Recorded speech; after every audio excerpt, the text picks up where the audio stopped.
Stealing space food was an activity that, years ago, Ren never would have imagined participating in every Saturday morning. At least, he assumed it was Saturday. He accidentally overslept on launch day and miscounted. It was either Saturday or Wednesday, but there was no way to tell. He devoted all of his time and energy to staying hidden, an art that was proving easier and easier as the days went on. As things became routine, nothing out of the ordinary happened, and he would know everyone on the ship's whereabouts 24/7. The ship being the International Space Station, a modern scientific beauty devoted to space and studying it, as well as being a global phenomenon. It launched only 3 months ago, on November 20, 1998. Carrying a handful of well-qualified astronauts and scientists to pioneer the Earth's orbital space. Ren most definitely not being one of them. He floated with practiced ease into the lower storage unit. It wasn't supposed to be used until the year 2015, and by then he planned to be long gone. So no one would have a clue that he ever set foot on board. He grabbed a dehydrated beef stroganoff, tucked it into his suit, and pushed away. Back up the hall, he glanced at the nearest peak hole into the void of space. They appeared to be somewhere over Africa, which meant it was around 8 a.m. The crew would be doing fitness training about now.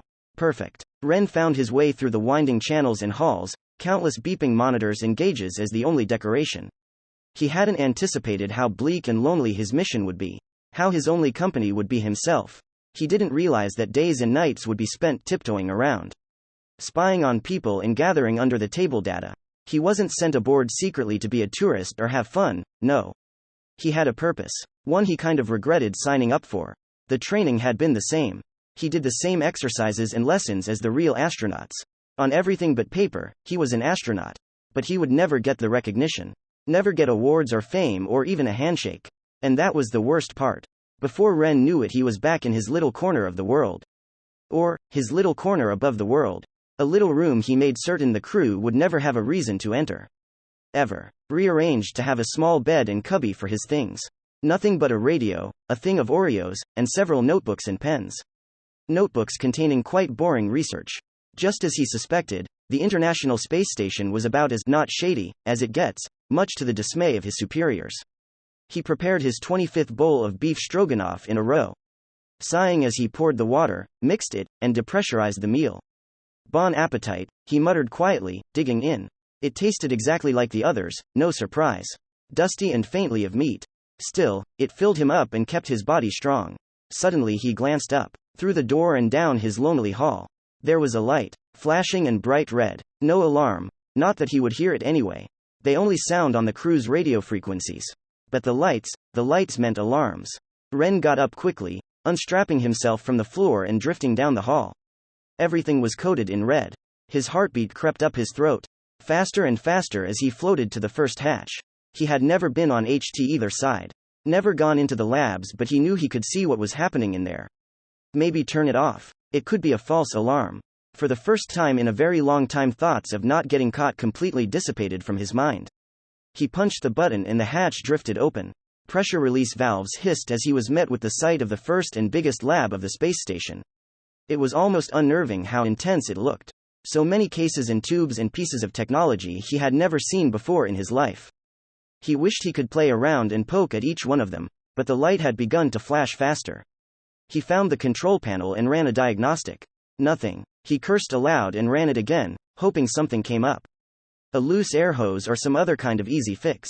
The crew was probably already on it too, but the faster the problem was solved, the sooner he could go back into hiding. Suddenly, he got an idea.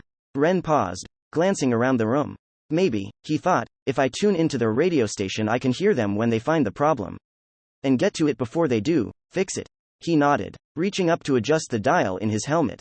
He heard the static clicks until the frequency settled. He held his breath, and was met by a tidal wave of voices and information.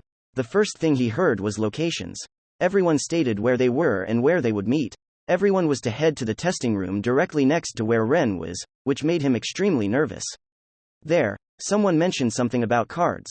I'm sick of playing poker. We're switching to Go Fish. Came a rough older voice. What are you, 5? Laughter. Ren hadn't heard laughter in months. He lingered for just a moment, savoring the sound. Until he snapped back to reality.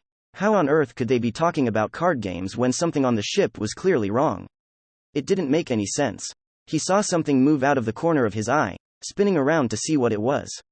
To his delight, it was a window into the next room. The testing center, now filling with people. He sunk low to stay out of their field of vision, but felt his own eyes widening. People, smiling and laughing and slapping each other on the back. Suddenly, something felt very wrong. His stomach turned in knots as they all sat leisurely on a long bench. A countdown started. Ren looked around wildly. The lights were still going. Alarms were sounding and he could hear them chatting about nothing. The countdown reached 7, 6, 5, 4, 3, 2. The red light switched off. The alarm silenced as though it never went off. The cheery normal fluorescent lighting buzzed back to life, and a woman's voice sounded over the PA system. Missile launch successful.